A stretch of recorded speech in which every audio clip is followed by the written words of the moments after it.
ito. You gather us once again na almost complete po kami, Panginoon. Salamat po sa mga surprises na mga ginawa mo po. Salamat din sa pag-iingat nyo sa aming mga mahal sa buhay na umuwi, Panginoon. As we celebrate, Lord, bagamat yung iba po sa amin, wala, Lord.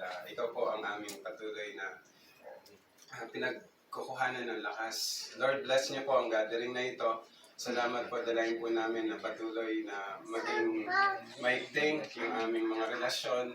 Unite us, Lord, with your love. Bless this gathering, Lord. At inaalala po namin yung mga mahal po namin sa buhay. Bagamat yung iba hindi na po namin kasama, alam po namin na sa inyo na pong piling.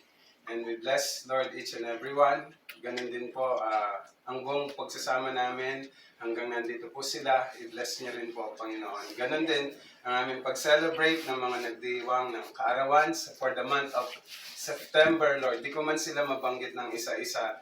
You know them. Lord, bless them. Salamat po sa kanilang buhay. Marami pa pong birthday at ganun din sa aming mga pagsasaluhan na pagkain. Bless this food, Lord, na magbigay po ng nourishment sa aming mga katawan. We give you praise. We give you glory. This all we pray in Jesus' mighty name. Amen.